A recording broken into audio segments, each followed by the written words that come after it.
El título es el remanente. El remanente. Es una expresión muy familiar. Incluso no solamente dentro del léxico bíblico, sino se utiliza mucho en algunas ciencias del saber humano, por ejemplo la economía o la psicología. Pero el remanente dentro del contexto bíblico es una frase para examinarla delante de Dios todos los días, en oración, en el estudio de la palabra y en el estudio o convivencia con los demás hermanos en la fe en Cristo Jesús, ¿no? Y hablar del remanente nos lleva necesariamente a conocer algunos hechos históricos puntuales. Porque estos hechos históricos puntuales nos centran en lo que significa la parte conceptual bíblica, doctrinaria y teológica del remanente. No se olviden, amigos, comuníquense 322-729-1386.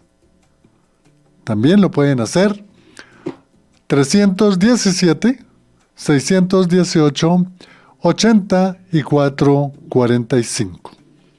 Háganos saber sus inquietudes y voy a tratar de desarrollar el tema como si estuviese dialogando con cada uno de ustedes y como si ustedes estuviesen también dialogando conmigo, y de ahí la importancia si hay alguna pregunta. Cuando se habla de remanente, yo creo que no les doy aquí una serie de conceptos que son muy técnicos, son muy de un léxico muy preciso, pero voy a tratar de indicarles qué sería un remanente. Así sencillo. ¿Tú qué piensas? Remanente, ¿qué significa? Bueno, podríamos decir así sencillo que es algo que queda de algo.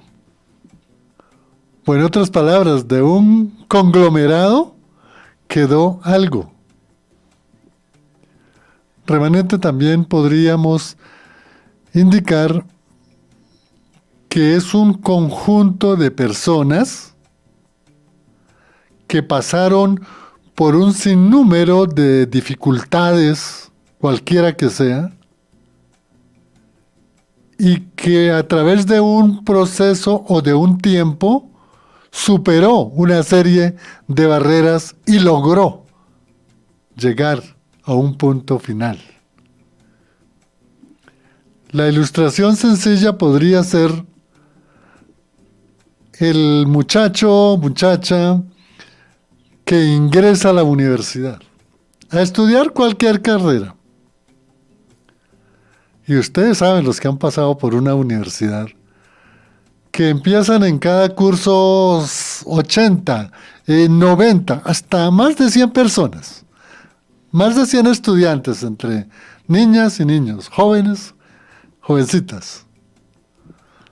Y va pasando el tiempo del estudio de la carrera y al final del tiempo que está indicado por el pensum para terminar lo que se llama toda la parte de estudio académico, pues no van a estar los 80, ni los 90, ni los más de 100. Eso nunca ocurre. Lo máximo llegan 25 o 30. Lo máximo. Terminando su parte de todas las materias, de todas las áreas que tienen que examinar y que hayan sido aprobadas. Máximo 25, pero seamos más bondadosos, 30. Pero es que no es solamente terminar la carrera. Cualquiera que sea la carrera, por ejemplo, en los casos de los médicos, tienen que hacer una año rural con toda una serie de dificultades. En el caso de los abogados, tenemos que hacer un año de judicatura como mínimo, una tesis, unos preparatorios que se llaman. Y de esos 25, mire, porque sea bien, excelente el periodo de los estudiantes y ese mismo estudiante en su calificación, llegan al grado 14 o 15, no más. Los otros no se pudieron graduar. Esto nos sirve de ejemplo para entender la parte conceptual, que es un grupo de personas que quedaron de un grupo mucho más grande y que los que quedaron fue porque a través de un periodo con mucho sacrificio, con muchos sorteos de dificultades, con muchos rompimientos de barreras, con realmente sacrificio, con mucho sacrificio, lograron terminar, lograron presentar su judicatura, su rural, sus preparatorios, sus tesis y reciben su grado. 15, de pronto de más de 100, coloquemos 100. Eso es lo que es un remanente, lo que queda. En tal sentido, amigo oyente, vamos a hacer como sería una precisión de hechos históricos del Antiguo Testamento. Ustedes han escuchado hablar de Enó, ¿cierto? Bueno, fue un patriarca, el séptimo patriarca de la época antediluviana, antes del diluvio. Y bueno, allí existieron otros grandes patriarcas, pero la verdad, lo que narra la Sagrada Escritura, que el único que fue realmente salvo, dicho en la Sagrada Escritura, fue Enó, porque caminó con Dios y se fue con Dios. ¿Cuántos millones de habitantes tuvo la tierra antes del diluvio? Millones. ¿Cuántos se salvaron? Bueno, conocemos solamente por el texto bíblico 1. Es posible que se hayan salvado más, pero eso solamente está en la omnisciencia del Todopoderoso. En el diluvio, ¿cuántos se salvaron de millones y millones que habían? 8. Noé, su esposa, sus 3 hijos y sus 3 nueras, y paren de contar. Lo demás se perdió. Remanente, 8 personas. Bueno, hay otros ejemplos, pero avancemos mucho más. En la época de la destrucción de Sodoma y Gomorra, ¿cuántos se salvaron de esa ciudad? Que habían millones, según algunas estadísticas extrabíblicas. Se salvó sus 2 hijas, ni siquiera la esposa, porque la esposa desobedeció, volvió a mirar atrás, quedó convertida en una mole de sal, y solamente se salvaron 3. Avancemos. El pueblo de Israel sale de Egipto, pasa el Mar Rojo, atraviesa el desierto. Moisés está en el alto del Sinaí, en el monte del Sinaí, recibiendo la ley de Dios, y los que estaban al pie del cerro hicieron una gran fiesta, construyendo un becerro de oro. Y ustedes saben qué le pasó a esa gente. Ahí está, en el libro del Éxodo. Se pusieron a apartarse de Dios, en lugar de estar orando por Moisés para que Dios lo utilizara para el bien del pueblo, pues se pusieron, fue a hacer fiesta, juerga, hicieron un becerro de oro y se pusieron a adorarlo como en los pueblos paganos. ¿Qué pasó con toda esa gente, que eran más de 3 millones de personas? Dice el texto que se abrió la tierra y se los tragó. Conclusión, ¿cuántos entraron a la tierra prometida de todo? Casi, se habla de 7,000 hombres, 7,000 mujeres, ya ahí va un poco, y otro tanto de niños, casi 2 millones de personas pudieron salir de Egipto. ¿Usted sabe cuántos entraron a tierra prometida? Que salieron jovencitos, eran unos peladitos por ahí de 12, 13 años, a lo máximo tenían cuando salieron de Egipto. El texto dice que solamente entraron 2, que fue Josué y Caleb. Remanente. Bueno, pasó el periodo de los jueces, ahí también hubo una cantidad de cosas. Me acabo de acordar un hecho. Recuerden la época, tal vez terminando los jueces, en el caso de Elías, el profeta Elías, que pues tuvo su momento de debilidad humana y cayó en estado de depresión y fue a quejarse delante de Dios y dice, no, yo soy el único que queda. Y el Señor le dice, no, quedan más de 7,000, remanente. Elías creía que él solo era el que quedaba. El Señor le dice, no, quedan más de 7,000, remanente. Avancemos. En el año 722, el imperio asirio se toma el territorio de las 10 tribus del norte, el reino del norte, capital Samaria. ¿Ustedes saben qué remanente quedó de tantos millones que habían? Bueno, mire que estuve buscando y no encontré ningún texto que hable de algún número que se haya salvado de las 10 tribus de Israel del norte. Solamente se dice que la mayoría fueron muertos con espada, que una mayoría los esclavizaron y se los llevaron para el territorio de Asiria, que algunos quedaron ahí esclavizados, después murieron, y sí hay algunos textos que hablan que hay algunos de la tribu de Leví pudieron pasar a la tribu del norte, y que de pronto allí se resguardaron, llamémoslo así, en la tribu de Judá, tribu del sur, el reino del sur, y allí se pudieron salvar algunas personas. Realmente no encontré yo un número. Si alguien sabe ese número que se hayan salvado después de la destrucción del año 722, el imperio asirio que tomó a las 10 tribus del norte y acabó con todas, si saben ese número, qué bueno que me lo hicieran saber. Bueno, ¿pudo quedar algún remanente? Sí, claro. La misericordia y el amor de Dios siempre deja su remanente.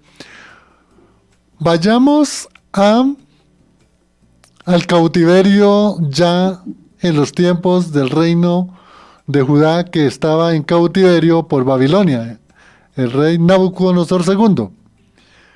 Cuando el rey Darío da las órdenes para que el pueblo de Israel, después de un cautiverio de 70 años, vuelva a Jerusalén a reconstruir la ciudad, a reconstruir el templo, a reconstruir las murallas, aquí hay una estadística que está muy bien narrada en los textos, que aproximadamente devolvieron o regresaron de Babilonia a Jerusalén o tierra prometida.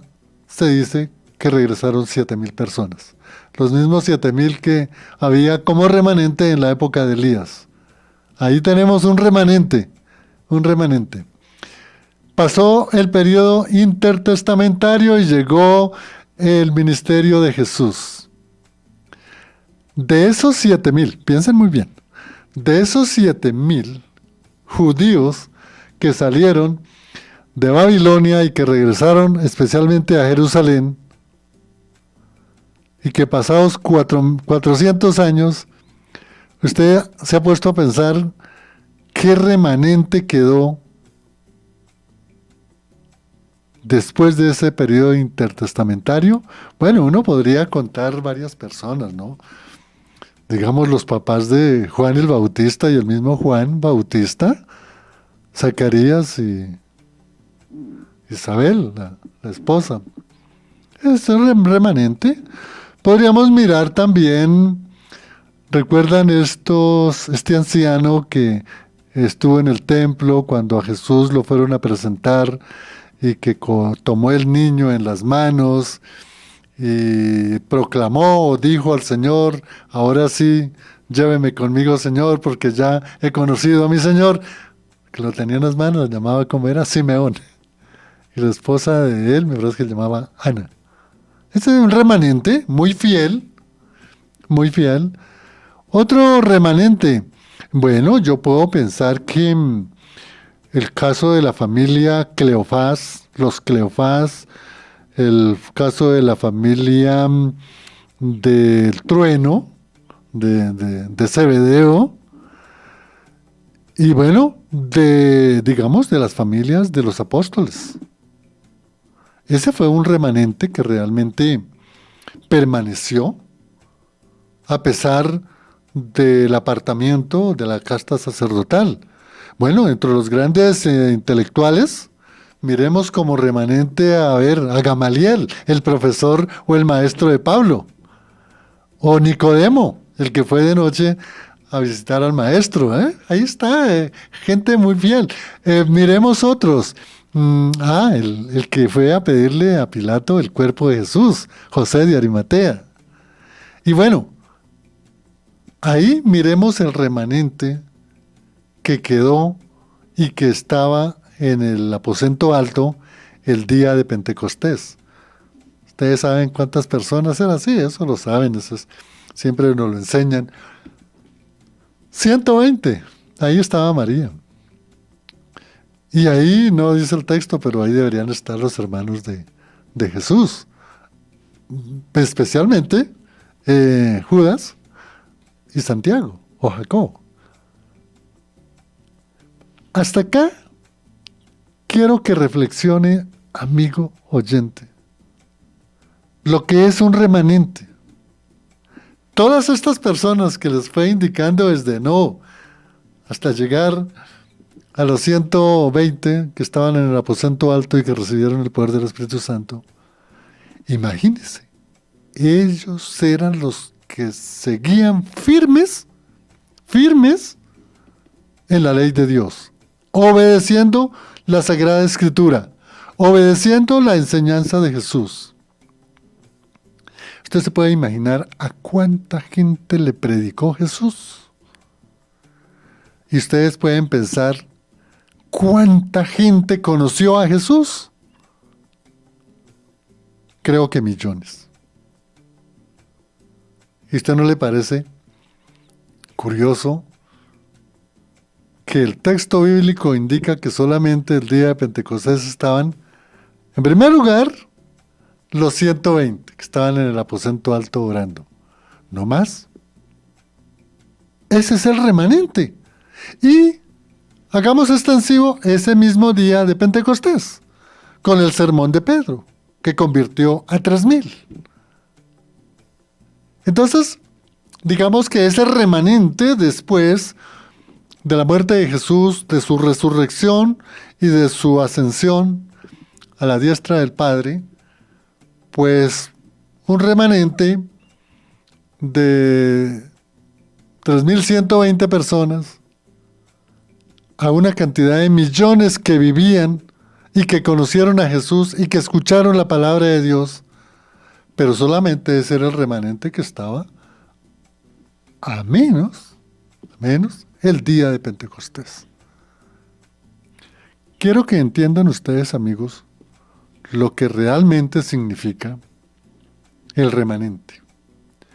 ¿Cuántos millones de millones a través de 4,000 años, desde Adán y Eva hasta el día de Pentecostés? Coloquemos 4,000 años,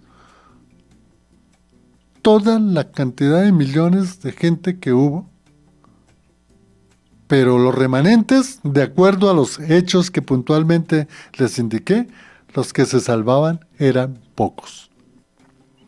Por eso es que la definición les hice bastante énfasis en que podríamos decir que un remanente es un grupo de personas que permanecen leales a las promesas, a las bendiciones, a los pactos y a lo que Dios tiene para su pueblo que le obedece.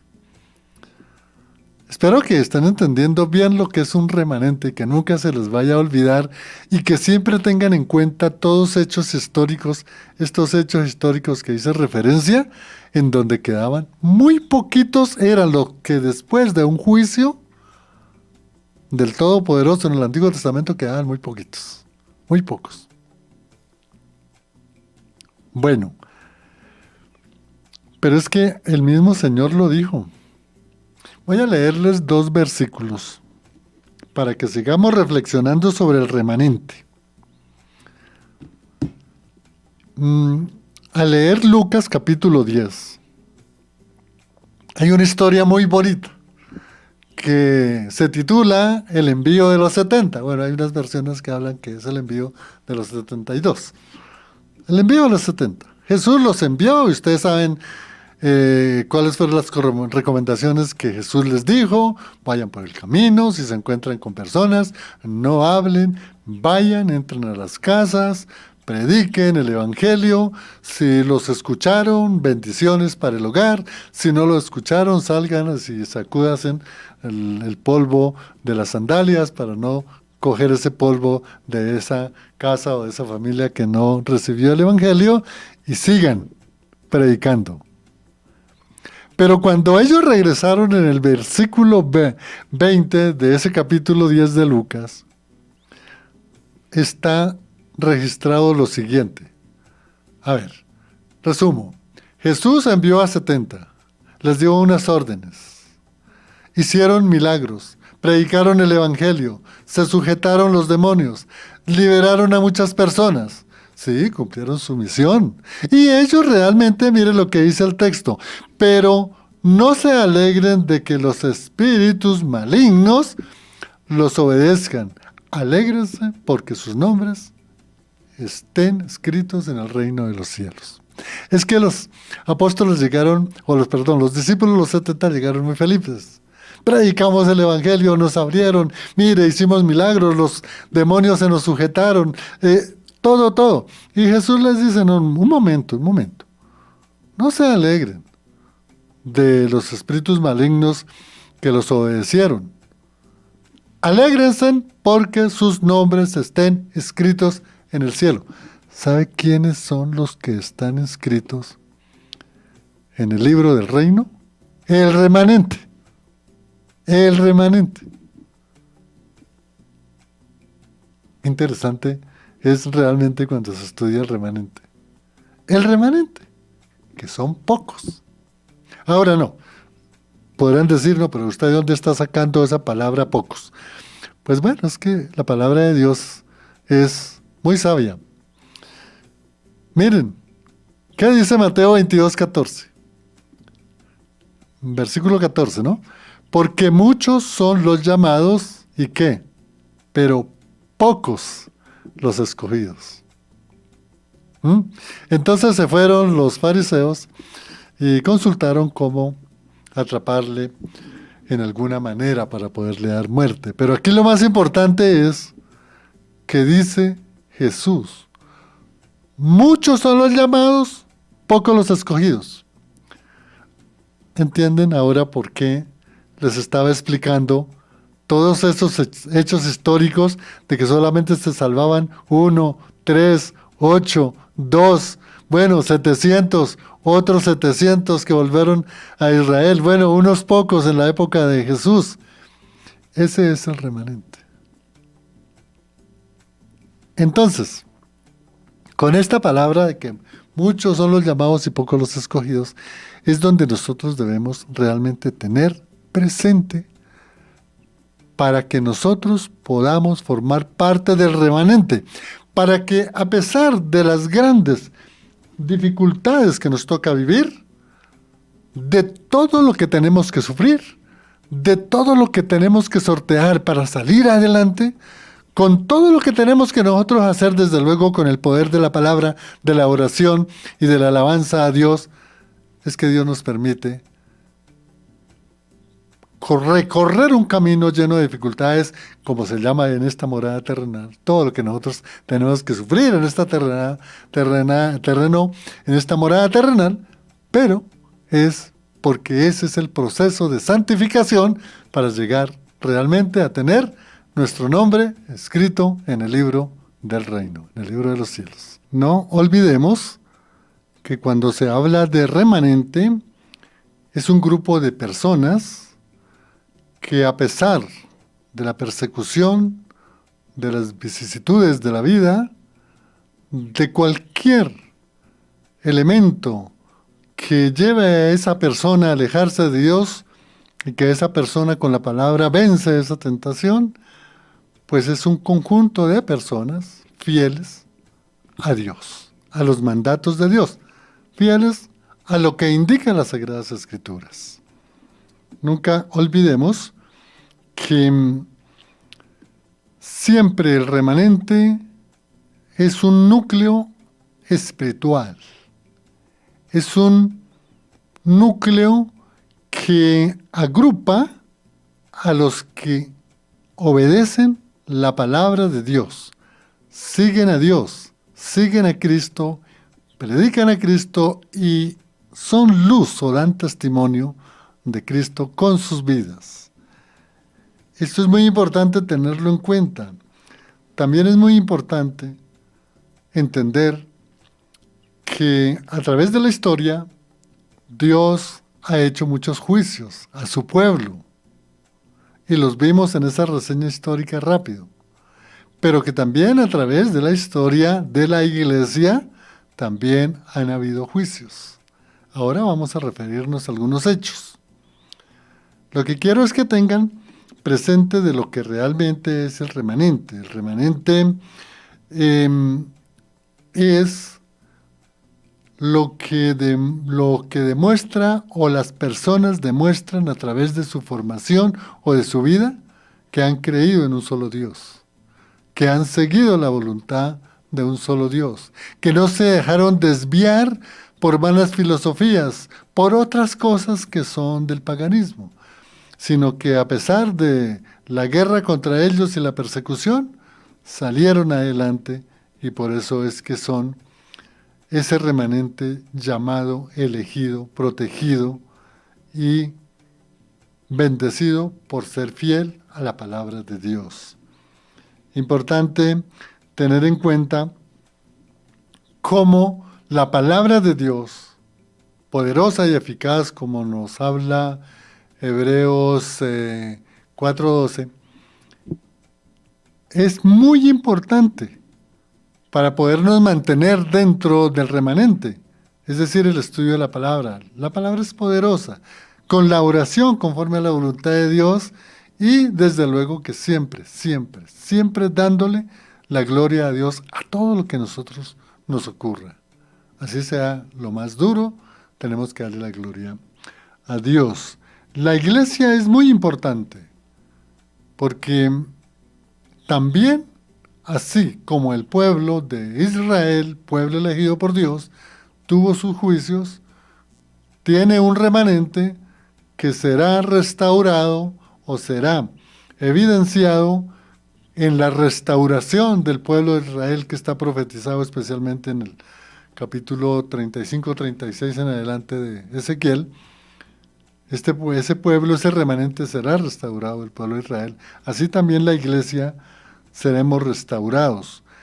El remanente es a aquellas personas que aún dan su vida por obedecer la palabra de Dios, por no apartarse de la palabra de Dios. El remanente es aquellos en los que Dios ha bendecido por su obediencia, a aquellos que a pesar de los fracasos, de las debilidades, de las persecuciones, de todo lo que se nos presenta en nuestra vida, ellos supieron sortear y le dieron la preferencia a obedecer primero la palabra de Dios. Ese remanente que siempre Dios guarda para que dé testimonio a los demás y para ver la misericordia de Dios que a pesar de el pecado tan tremendo, reiterado, contumaz en el pecador, Dios tiene el perdón si esa persona se arrepiente. Una persona arrepentida que estaba alejada fue a formar parte de ese remanente. Es importante. El remanente es para aquellas personas que ese testimonio que dan de vida lo hacen con sus pensamientos, con sus actos, con su vida.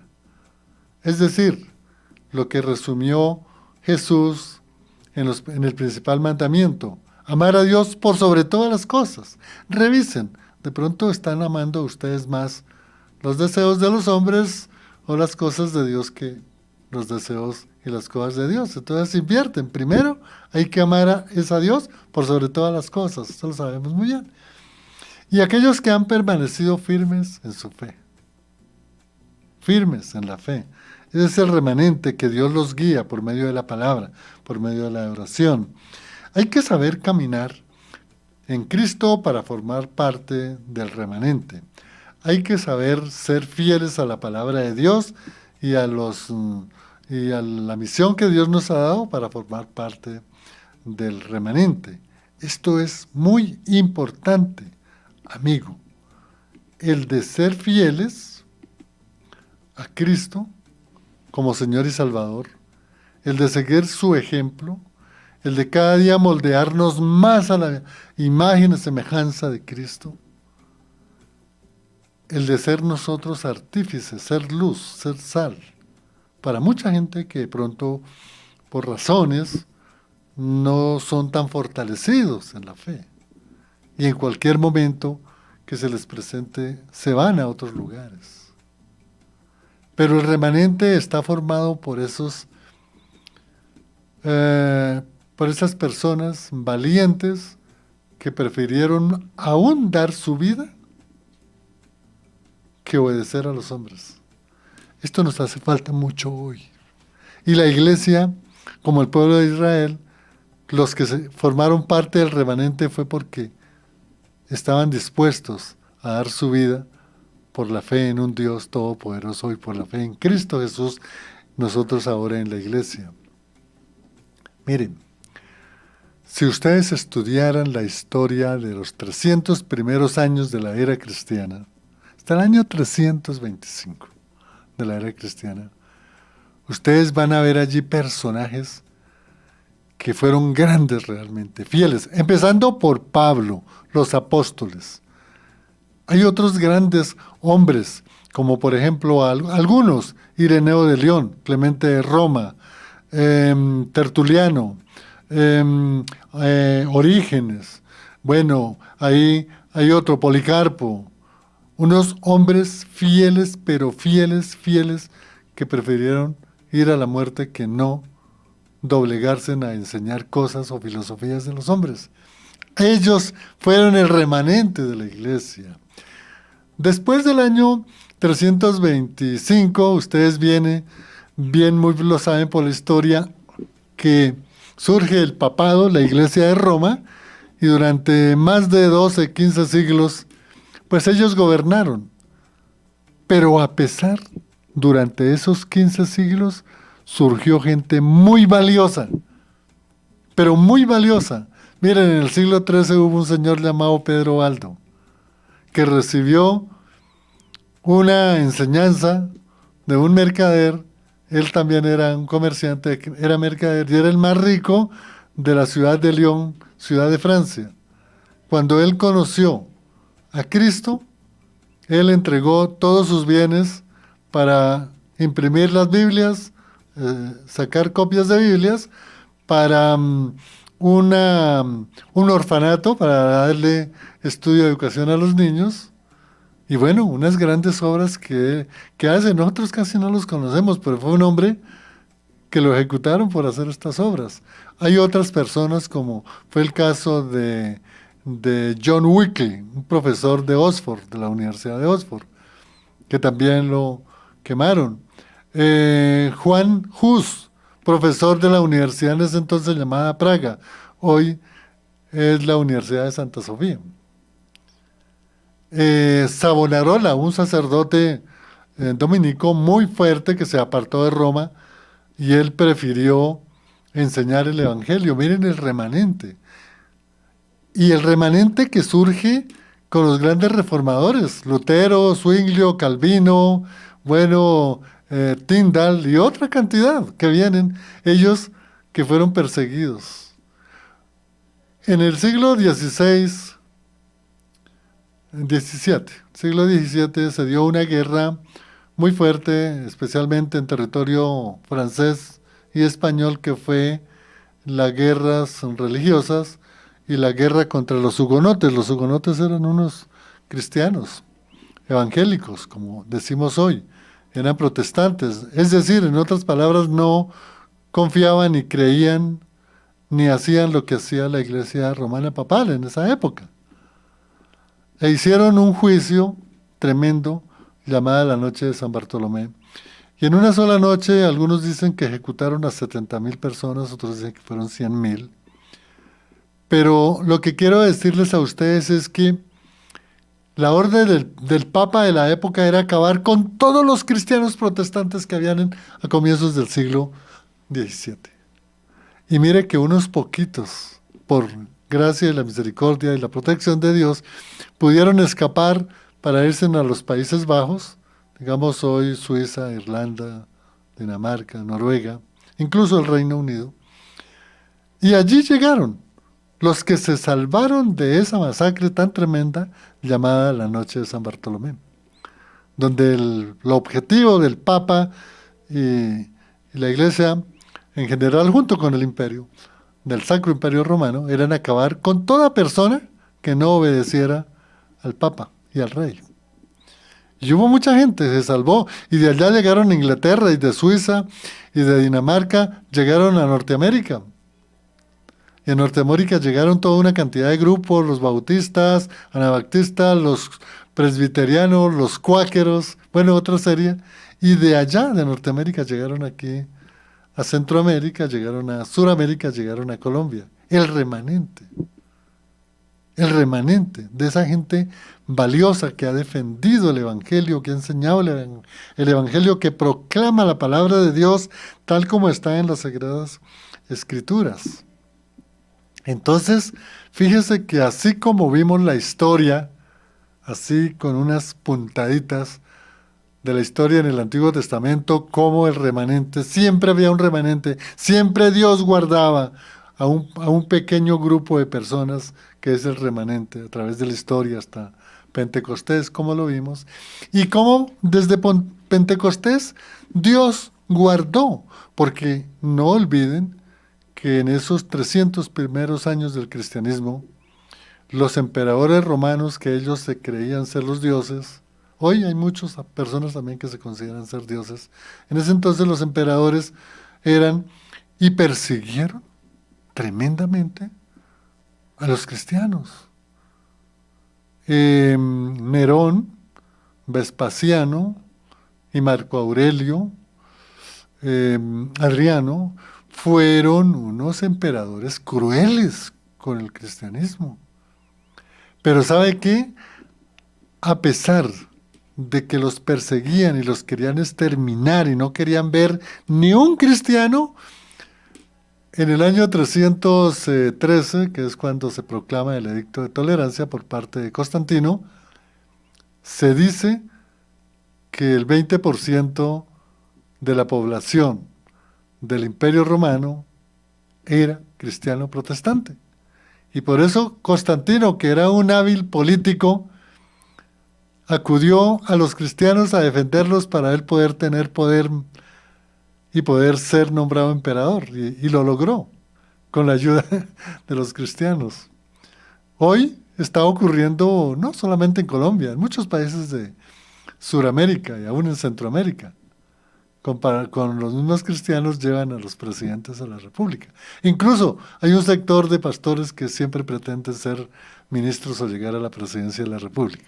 Bueno, ellos tienen su libertad de hacerlo, pero la misión que Dios les ha dado, amado pastor, es predicar el Evangelio de Cristo. Así formará parte del remanente, ¿no? Entonces mire que el remanente es algo muy importante analizarlo, amigo oyente. El domingo pasado, en una emisora en la cual hago una enseñanza dominical a las 7 de la mañana y luego a las 6 de la tarde, estuve compartiendo con esa audiencia de esa emisora lo que es la apostasía. ¿Por qué traigo esto a colación? Porque hoy, amigo oyente, estamos, digamos, en una fase en donde se está cada día creciendo la apostasía. Y bueno, aquí hay dos posiciones sobre la apostasía. Unos dicen que solamente es apóstata el que ha nacido de nuevo, el que estaba en Cristo y de un momento a otro ya dijo no soy más cristiano y se vuelve ateo o abarca otra religión. Hay otros que dicen que La apostasía está solamente de aquellos que dicen ir a la iglesia, recibir a Cristo, llevar una vida, digamos, en comunidad, en la iglesia local, y que en un momento dado se aburren y se van. Entonces hay como dos posiciones sobre la apostasía, pero sea la una o sea la otra o sean las dos, lo cierto es que hoy, amigo oyente, en estos últimos tiempos está creciendo la apostasía. Usted puede mirar en YouTube, en muchos canales que hay, lo que se está enseñando ahorita en la mayoría de los estados de Norteamérica. Es lamentable.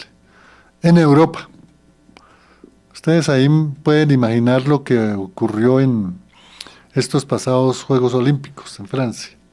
Cómo hicieron una cuestión que realmente eso es una burla, ¿no? Para el Evangelio. Y hay apostasía. En Brasil, lo que hacen en los carnavales en contra del Evangelio, en contra de quienes predican el Evangelio tal como está en las Sagradas Escrituras. Entonces sí debemos reconocer que hay una tremenda apostasía. Es decir, siempre queda el remanente. Así, en el mundo entero, muchas denominaciones caigan en la apostasía, muchos líderes, muchos siervos de Dios, que fueron en una época servidores de la iglesia, proclamadores del Evangelio, caigan en una apostasía, pues no irán a formar parte del remanente. Amigo oyente, esta es una enseñanza, pues sí, es un poquito fuerte. De pronto a algunos les incomoda, ¿no? Pero mire lo que dice Romanos. El libro o la carta a los Romanos 11:5. Aquí hay una exhortación para nosotros, para la iglesia. Dice, en el capítulo 11, el versículo 5 dice, así también, aún en este tiempo, ha quedado un remanente según la elección por gracia. Nosotros sabemos que nosotros somos salvos por gracia, ¿no? No somos salvos por buenas obras. Nosotros una vez salvos, hacemos buenas obras. Pero ojo lo que dice Pablo en la carta a los Romanos. Así también, aún en este tiempo, ha quedado un remanente, ¿sí? Gloria a Dios por el remanente. Yo sé que usted forma parte del remanente. Yo sé que su familia que ha recibido a Cristo forma parte del remanente. Pues entonces, sigamos firmes, formando parte de ese remanente. Sigamos firmes en la proclamación del Evangelio. Sigamos firmes en nuestra oración para que el Señor nos dé herramientas de sabiduría, de poder y de gracia. Y mire lo que dice el versículo 6. Es un complemento o sigue el texto, la hilación del texto anterior, en el versículo 6 del capítulo 11 de Romanos. Y si por gracia, ya no por obras, de otra manera, la gracia ya no es gracia. Y si por obras, ya no sería gracia. De otra manera, las obras ya no serían las obras. Forma parte de usted del remanente. Tú todos los días le dices al Señor en sus oraciones, Dios mío, yo siento en mi corazón para que yo esté escrito mi nombre en el libro del reino. Formo parte del remanente porque obedezco la palabra de Dios, porque vivo en Cristo, porque llevo una vida en luz para las demás. Esos forman parte del remanente. Y mira, aquí hay otro versículo de Romanos 10:15. Dice, ¿y cómo predicarán si no son enviados? Mire, como está escrito, esto es lo que contesta, cuán hermosos son los pies de los que anuncian el evangelio de la paz, de los que anuncian el evangelio de las buenas nuevas. ¿Quiénes forman parte del remanente? Aquí lo dice Pablo. Los que están en los pies de Cristo y anuncian el evangelio de la paz, el evangelio de salvación. De los que anuncian el evangelio para las buenas nuevas, es decir, las noticias nuevas, el evangelio de Cristo para la salvación. Podríamos decir, los que predican en las doctrinas de arrepentimiento, de la salvación, de la gracia, todo lo que se centran en una teología cristocéntrica, es decir, que para esa persona el centro de todo es Jesucristo, no hay más, no hay más. Cuando nosotros formamos parte de ese remanente, pues nosotros somos luz para el mundo. Y nosotros todos los días estudiamos la palabra. Y todos los días oramos conforme a la palabra. Y todos los días les damos la gloria a Dios. Lo que el Señor me da diariamente, sea en el trabajo, sea la provisión, lo que sea, es por la gracia de Dios. Y como es por la gracia de Dios que nosotros recibimos todas esas bendiciones, pues nosotros, ¿qué es lo que tenemos que hacer? Darle la gloria a Él. Reconocer lo que solo Él es, por amor que nos da esas bendiciones. Amigo, el remanente los invito a que lo estudien de una manera muy puntual. Tú abres una concordancia y busques remanente y ahí te deleitas toda tu vida que le quede hablando del remanente. Si quieres tener un documento, hay muchos textos que puede conseguir en YouTube. Busque ahí versículos o textos de la Biblia, el Antiguo Testamento, el Nuevo Testamento, como tú lo quieras elegir, el remanente. Y ahí te enseñan lo que es formar parte del remanente. ¿Y quién es el remanente? El remanente. Y por eso se habla del pueblo de Israel, ¿no? Hay muchas teorías acá. Unos dicen que el pueblo de Israel no se va a salvar sino unos pocos, y otros dicen que no, que solamente va a salvarse un tercio del pueblo de Israel. Otros dicen que no, que son los 144,000 que van a ser sellados. Bueno, esas son posiciones. Pero lo que sea, nosotros como hijos de Dios que formamos parte de la iglesia universal, la iglesia invisible, la iglesia espiritual, formamos parte del remanente. Bueno, gracias a todos los que estuvieron comunicados en WhatsApp. En WhatsApp se me cerró aquí la pantalla. Entonces, bueno, aquí varias personas, gracias a todos los que estuvieron ahí conectados. En YouTube también, gracias. Varias personas nos acompañaron y de igual manera en Facebook. Entonces, pregúntate todas las mañanas y todos los días. ¿Formo parte del remanente? Como la historia del Antiguo Testamento lo narra y como lo narra la historia del cristianismo. Bueno, yo lo invito y sé que formas parte del remanente. Somos salvos en Cristo Jesús y toda la gloria para Él. En el Control Master nos acompañó Lorena, les habló en el impulso Juan de Jesús Sánchez Aponte.